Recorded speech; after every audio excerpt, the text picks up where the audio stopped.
So imagine trying to cure like 5,000 years of just brutal, bloody human history. Oh, yeah, just a small weekend project, right? Right. I mean, a history that is entirely defined by war, corruption, and this relentless survival of the fittest.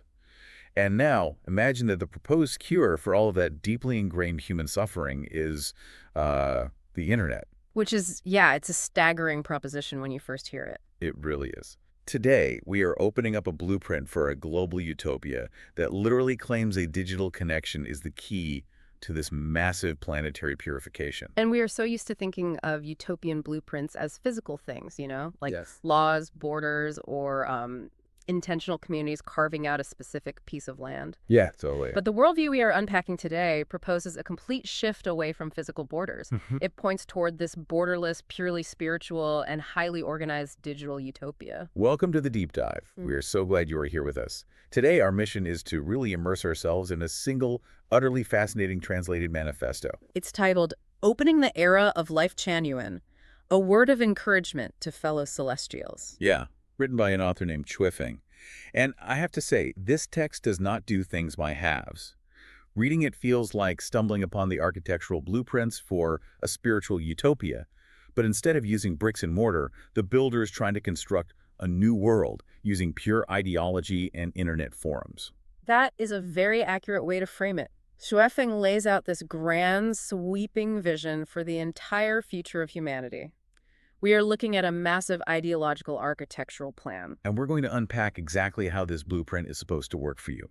We'll explore Xuefeng's diagnosis of human history, his, frankly, incredibly radical prescriptions for dismantling global governance as we know it, and the ultimate cosmic goals for all of us here on Earth. And just to set the stage, as we navigate these ideas, our goal is to maintain an analytical distance. Right, exactly. We really want to impartially understand the framework of this proposed movement, dissect the mechanics of how it claims to function, and analyze the core message it's trying to deliver to its followers, who, as you mentioned from the title, are addressed throughout the manifesto as celestials. Okay, so let's jump right into the mindset of this author, because you can't prescribe a radical global cure without first diagnosing a global disease, right? Exactly. This really sets the stage for why Xuefeng believes a whole new era is so desperately needed. He anchors this manifesto by referencing an earlier vision of his called I Have an Ideal. And the scale of that ideal is, well, it's incredibly vast. Xuefeng envisions creating what he calls a magnificent beacon of hope to pierce through the long night, offering humanity a glimpse of dawn. Yeah, he uses a lot of vivid imagery. He describes creating an oasis in a desolate desert, providing a peaceful haven for all life on Earth. But what really stands out to me is the stark contrast he establishes right out of the gate. How do you mean? Well, he says he wants to construct a spiritual and soulful continent amidst the ocean of material prosperity. Ah, right. That is the absolute core of his diagnosis. It is this explicit critique of the modern world. Right. We might be living in an era of unprecedented material wealth, technological advancement, and, physical comfort. But in his view, that exact same world is spiritually barren. Like the ocean is wide, but you can't drink the water. Exactly. The ultimate goal here is to guide loved ones out of this abyss of suffering and into what he calls a 1,000-year world, a place where they can enjoy 1,000 years of beauty and joy. But what is wild to me, and this is where the text gets really interesting, is that Xuefeng pauses this massive, poetic, cosmic prophecy to give highly specific shout-outs to everyday internet users. It is a fascinating juxtaposition, honestly. Right. He specifically names followers, these celestials, like Jian Celestial, Joxi, Tomasko, and Tunzuyu, as having dedicated themselves to the cause. Yeah, and then he mentions the arrival of Lingzi, Celestial, Linyu, Sitong, and Lingtu. Yes. He says they really laid the foundation for this grand structure of Lifechanyuan. And what's so fascinating here isn't just the cosmic scale. It's the fact that the author takes the time to name these specific mundane screen names. Right. It roots this massive planetary purification in a very real, very human internet forum vibe. Which is actually essential to understanding how this whole movement operates. Because these aren't mythical figures from antiquity, they are early adopters. Oh, I like that. Yeah, they are the beta testers of a new spiritual framework. And the reason this new framework is required in the first place, according to Xuefeng, is because of humanity's dismal track record. Yeah, the track record is not great. No. He describes the past 5,000 years of human history as a poignant tragedy. I mean, 5,000 years is a long time to be stuck in a tragedy. It really is. His diagnosis is that humanity has been struggling under the harsh law of the jungle. Okay, the law of the jungle. Right, and this concept is central to everything he wants to dismantle. The law of the jungle is defined by relentless conflict, competition, and survival of the fittest. This is this dark night of human existence where individuals, nations, and religions are just constantly battling against one another for finite resources and power. Exactly. Okay, so the world is dark, it's defined by brutal competition, and we've been stuck in this bloody cycle for millennia. But here is where Xuefeng introduces the cure, and I have to admit, I have some major pushback on this part. I'm not surprised. Let's hear it. Well, you'd think the catalyst to break us out of a 5,000-year cycle of suffering would be some massive mystical event, right? But he claims that the tool to break free from this darkness in a very short time is the internet. It sounds incredibly jarring, doesn't it, to place thousand-year world and the internet in the exact same spiritual breath. Exactly. I mean, wait, the internet. We usually hear the internet blamed for increasing the law of the jungle. Oh, absolutely. It causes tribalism, information overload, toxic arguments. How does Xuefeng bypass the algorithm to see the internet, a tool famous for social media arguments, as the ultimate spiritual unifier? That is the brilliant paradox of his vision. He isn't looking at the internet as a mundane communication tool, and he certainly isn't looking at it as a platform for social media debates or algorithmic outrage. Okay, so how does he see it? He views the internet as an almost metaphysical bypass mechanism A bypass for what? for the physical rules of the jungle. Yeah. Just think about how the physical world works. Power and wealth dictate who gets heard, right? Right. Geographic borders dictate who you can talk to. Hierarchies control the flow of information, but Xuefeng argues that the internet enables insightful individuals to transcend those physical limitations of time and space. Oh, wow. It frees the mind from the shackles of terrestrial power and wealth. So because it removes physical borders, you don't need to be a billionaire or a politician to have a voice. Precisely. In this digital, borderless space, pure spirit and wisdom can connect globally without having to ask permission from the traditional gatekeepers of the physical world. That makes sense. The internet allows virtuous individuals, like those early celestials he named, to find each other across the globe and pool their wisdom instantly. So it's like the internet is the physical wiring for a global spiritual consciousness. Because it bypasses the physical geography of the law of the jungle, it allows this movement to organize and bring humanity into an era of light incredibly quickly. That is the exact mechanism. The internet allows the soul to operate entirely outside the physical rules that have governed humanity's poignant tragedy for the last 5,000 years. Okay, so if the internet is stripping away the physical borders of power, how does this worldview treat the ultimate physical power structures in our real world? Because, moving to his radical prescriptions, Xuefeng takes a massive leap here. He really does. He argues that all the old terrestrial systems of division have to be completely dismantled to usher in this new era of Lifechanyuan. Yeah, he takes aim directly at the two most deeply entrenched systems of division in human history, religion and politics. So first on the chopping block is ideological division, specifically religion. Xuefeng states point blank that divisions in ideology are a root cause of humanity's suffering. Right. But his solution isn't to abolish spirituality, like some secular movements might suggest. His solution is to unify it. He proposes taking the foundational wisdom from the major world religions and elevating it into a single synthesis. Right, he specifically names the Bible, the Quran, Buddhist scriptures, and the Tao Te Ching. The mission of Lifechanyuan is to expand on these texts and create a brand new, non-religious religion. Exactly. It's meant to integrate all the strengths of these major faiths into something that perfectly aligns with human nature. Because at their core, he believes these different scriptures are pointing toward the exact same universal truths. It is the institutional ideological borders of organized religion that cause the law of the jungle to persist. Right, wars are fought over those borders, not the underlying truths. I was thinking about it like this. It's like Xuefeng looks at current religions and political parties as different, totally incompatible operating systems. Yeah, I like that analogy. You know, you have Mac, Windows, Linux. They can't talk to each other natively. They constantly throw error codes when they try to interface. And eventually, the whole network crashes. He basically wants to wipe the world's hard drive and install a single, universal, open-source operating system based on historical saints. That is a perfect way to conceptualize it. If you remove the proprietary borders of the operating systems, you keep the functional wisdom, but you entirely lose the conflict. Exactly. But as you alluded to, he doesn't just stop at religion. He applies this same hard drive wipe to politics. And this is an even more radical step. I mean, he calls for the global dissolution of all political parties.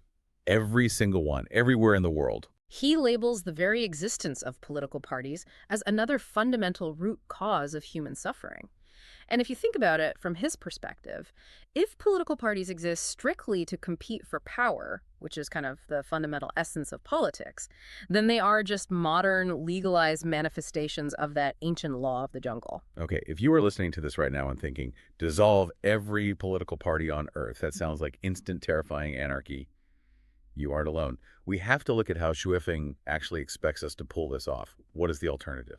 Well, his proposed governance model is that humanity must be governed by virtuous individuals who are guided by saints. And he names his all-star team of saints specifically Jesus, Sakyamuni, who is Buddha, Muhammad, and Laozi.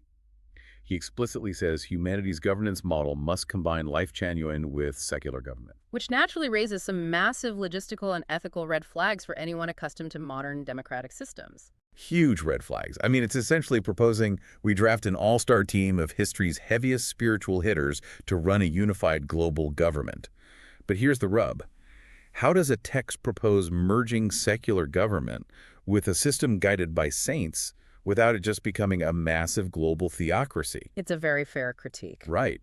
Because furthermore, how do you actually run a society this way? How do you organize global logistics, trash collection, and resource distribution using an all-star team of historical saints? So to understand his mechanism here impartially, we have to look at the dichotomy he sets up between cleverness and sincerity.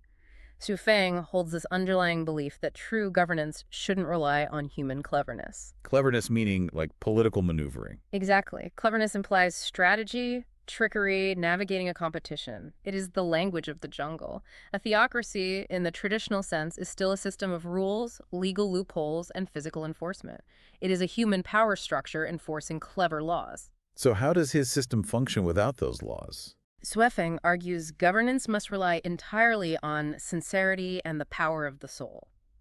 His underlying assumption is that human conflict over resources, the reason we need complex laws, logistics, and political parties, is actually a symptom of spiritual poverty, not a logistical reality. Wait, really? So he believes that if leaders in society are operating on perfect virtue, the friction of greed just disappears. Yes. The friction between the secular day-to-day running of society and the spiritual simply dissolves.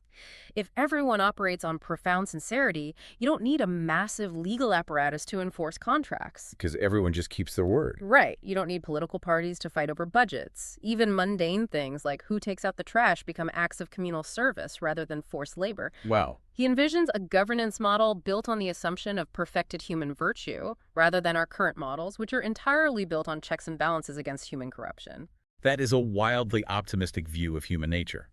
But it completely explains why he feels the need to wipe the hard drive. You can't install a system based on pure sincerity while the old hardware of the jungle is still running. Precisely. Which brings us to the urgency of his message. Because having outlined this unified government and synthesized religion, the text shifts gears completely.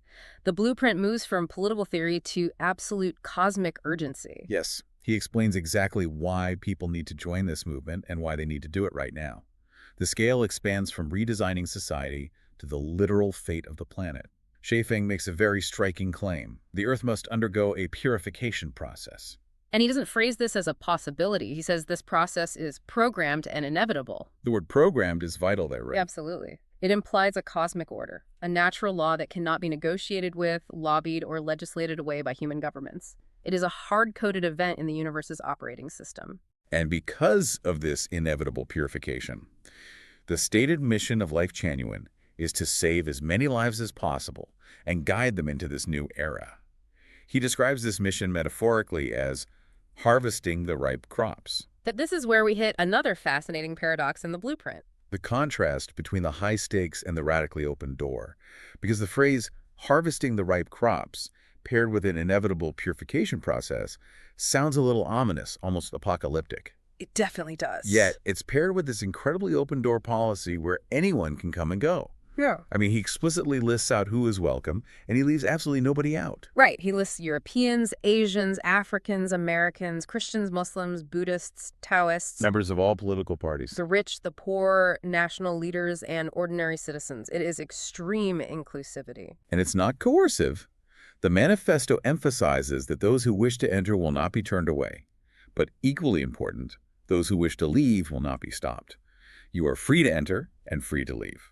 So is this meant to be a doomsday warning or just an urgent invitation to a spiritual retreat? He is walking a very delicate line, synthesizing cosmic urgency with absolute free will. Xuefeng frames the future not as something to be feared, but as a magnificent and rational era. Okay, rational. Yeah, it's a transition. The purification is presented as a necessary clearing away of the old law of the jungle to make room for something beautiful. The choice to enter is entirely up to the individual's readiness. It depends on whether they are a ripe crop, ready to choose the soul over material wealth. Which brings us to some of the heaviest jargon in the blueprint. Let's break this down for a second. Sure. The author insists that material abundance only enriches physical life. And he talks about perfecting the spirit and soul to transition, and I quote, life to higher level spaces. What does that actually mean? It is essentially spiritual physics. Xuefeng is arguing that your physical body and your bank account are bound to the terrestrial world. They belong to the jungle. But your consciousness, your soul, is your true life. Like an energetic anatomy. Exactly. And just like you can exercise your physical body to climb a physical mountain, you have to perfect the spiritual structure to ascend to higher dimensions of existence. Material wealth does absolutely nothing to upgrade the spiritual structure. Only the perfection of the spirit can transition you to these higher level spaces. And to facilitate this evolution, the blueprint maps out a very clear hierarchy of relationships for the celestials to follow. It is a roadmap for building that spiritual structure. Right. At the very top, the most fundamental relationship of all is humanity's relationship with the greatest creator. Yes. But the next tier of the hierarchy reveals everything about how this community is meant to function on the ground. Xuefeng states that, second only to the greatest creator and one's parents, the most precious relationships are those among fellow celestials. Which goes right back to those foundational, everyday internet followers we mentioned at the beginning. Right. They aren't just joining an organization. They are meant to be a spiritual family that completely supersedes traditional societal bonds, national borders, and old religious affiliations. It is a brilliant structural mechanism. By prioritizing the bonds between celestials over worldly affiliations, he is creating a cohesive, tightly knit inner world that can theoretically withstand the programmed purification of the outer world. They are building the social infrastructure of the future rather than just reflecting on the tragedy of the past. Okay, let's bring all of these monumental concepts together for you, the listener. We've journeyed through a highly unique, incredibly ambitious ideological blueprint today. We certainly have covered a lot of ground. We started with Xuefeng, diagnosing human history as a 5,000-year tragedy defined by the brutal law of the jungle. Then we looked at the surprising catalyst for change the internet, viewed not as a mundane tool, but as a metaphysical bypass to strip away physical power and connect pure souls globally. From there, we examined his radical prescriptions, dissolving all global political parties and unifying all major world religions into a single open-source operating system governed by the sincerity of saints. All of this serving as preparation for an inevitable cosmic purification, where the gates are radically open to everyone, regardless of background, to step into a new, spiritually elevated era of Lifechanyuan. So why should you care about dissecting a manifesto like this? Even if you don't subscribe to these specific beliefs or the idea of a programmed cosmic purification, what is the takeaway? That's a great question. The value in analyzing a blueprint like this is that it highlights universal human yearnings. It reflects a deep collective exhaustion with the constant conflict of our current political and social systems. It taps into the desperate hope that our technology might ultimately connect our higher selves rather than divide us. Yeah, absolutely. And it speaks to the pursuit of a community that prioritizes the soul over the relentless, exhausting grind of material wealth. It really holds up a mirror to the anxieties of the modern world. It shows us what a radical, absolute attempt to solve those anxieties looks like when written down on paper. It is a fascinating reflection of what people are hungry for. Which brings me to one final provocative thought for you to mull over or explore on your own as we wrap up today's session. All right, let's hear it. The text claims that humanity's core suffering comes from ideological division. The grand solution it proposes is to erase all political parties and unify all religions to create absolute harmony. A completely unified single operating system. Right. But if we completely wipe the hard drive, if we dissolve all of those different factions, all of those varying ideologies, and all of those differing viewpoints to create perfect unity, do we run the risk of erasing the very human diversity that the text claims to welcome so warmly at its gates? Oh, that is a great point. If the blueprint successfully removes all the walls, is it still a house that humans can actually live in? That is a profound question to leave on. Thank you so much for joining us on this deep dive. Keep exploring, stay curious, and keep seeking those hidden nuggets of insight. Until next time.